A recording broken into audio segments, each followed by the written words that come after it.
তো চতুর্থ রাত্রে একদিন মানে আম্মু ঘুমিয়ে আছে, আমি আর আম্মু একসাথে ঘুমাতাম। হঠাৎ করে ভাইয়া যে মাংস যদি কেউ হাড্ডিগুলাকে খায় তাহলে যেরকম একটা মানে সাউন্ড হয় না, ওরকম একটা সাউন্ড হচ্ছে। সাউন্ডটা আসছে আমাদের ভাই সিঁড়ির ঘর থেকে। এখন আমার আম্মু আমাকে শুয়ে রেখে ভাবছে যে দেখি কি হচ্ছে। ভাইয়া সেই দিন তখন আমার মানে আম্মু সিঁড়ির ঘরের যে দরজাটা সেটা খুলে দেখলো যে ভাইয়া আমাদের যে কাজের লোক মেয়েটা যে আছে সে ভাইয়া আমাদের ফ্রিজ থেকে বের করে যে কাঁচা মাংসগুলো আছে সেগুলো বসে থেকে খাচ্ছে, কাঁচা মাংস খাচ্ছে সে। আমার আম্মু তো অবাক। আম্মু বলে যে এই তুমি এসব কি করছো? ওই মহিলাটা বলে যে আপা আমার অনেক ক্ষুধা লেগেছিল। তো ও একদম স্বাভাবিকভাবে বলছে যে আপা আমার অনেক ক্ষুধা লেগেছিল সেই জন্য আমি মাংস খাচ্ছি। তখন বলে আম্মু বলে যে কেন, তুমি তো রান্না করাও খেতে পারতা। বলে যে না আপা আমার কাঁচা মাংস খেতেই ভালো লাগে। জিনিসটা আমার আম্মুর একদমই ভালো লাগেনি। পরের দিন আমার আম্মু ইনফর্ম করার পরে লোক আসে, মানে গোয়েন্দারা আসে ইনকোয়ারি করার জন্য। ওকে জিজ্ঞেস করে যে তুমি কি এরকম কিছু করছিলা?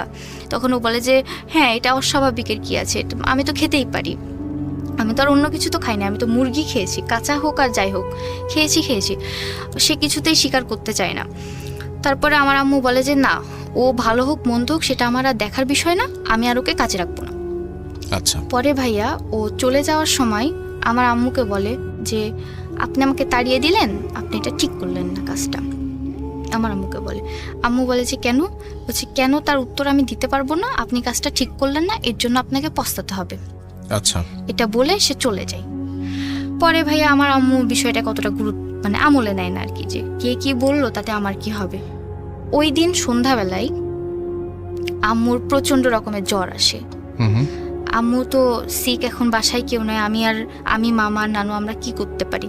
যাই হোক আমরাও মানে কোনো রকম আম্মুর সেবা যত্ন করি। আম্মু জ্বর কিছুতেই নামছে না। পরে ডাক্তার ডাকলাম, ইঞ্জেকশন দিল, জ্বর অতটাও কমে না, বাট আম্মু ঘুমাচ্ছে, মানে ঘুমের একটা ইঞ্জেকশন দিয়ে গেল, আম্মু ঘুমাচ্ছে।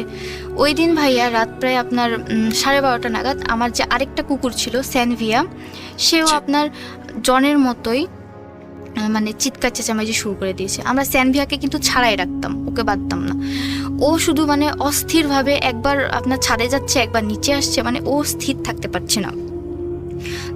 তারপরে আমি আবার ওকে খাবার দিলাম যে তুই খা এখানে, যাতে ও একটু চুপ থাকে, কিন্তু ভাই ও চুপ থাকে না, ও রীতিমতো এই লাফালাফি করতে আসে।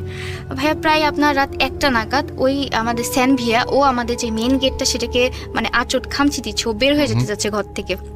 তারপরে নানু এসে ওর মাথায় হাত দিয়ে বলে যে কি হয়েছে। ও বারবার ভাইয়া দরজার দিকে ইঙ্গিত করছে যে দরজাতে কিছু একটা আছে। তারপরে আমার মামা ভাইয়া দরজার ওখানে যে ভাইয়া যে আই হোলটা যেটা আছে, আই হোল দিয়ে সে তাকিয়ে দেখে যে দরজার ওই পাশে আপনার একটা বিশাল পাখি কিনা জানি না, পাখির মতো কিছু একটা, কিন্তু আকারে বিশাল বড় একটা কালো রঙের কিছু একটা আই হোল দিয়ে দেখছি।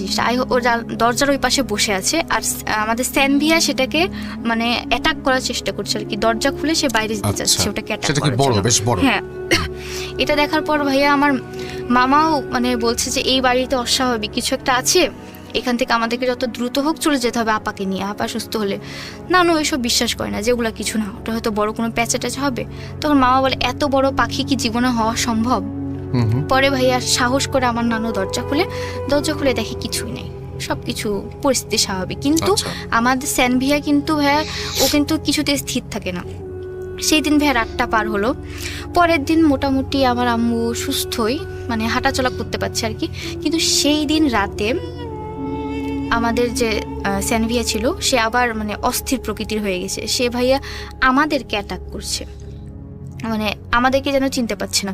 পরে এমন একটা পরিস্থিতি হলো যে ওকে বাসার মধ্যে ধরে রাখা যাচ্ছে না। তখন আমার নানু ওকে জোর করে বাড়ি থেকে বের করে দেয়।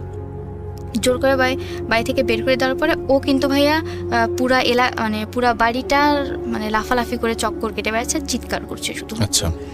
পরে হঠাৎ করে আমরা কিন্তু ওর শব্দ শুনতে পাচ্ছি, মানে যে ও অনেক চিৎকার করছে, কিন্তু হঠাৎ করে শব্দটা মানে ওর চিৎকারের শব্দটা বন্ধ হয়ে গেল।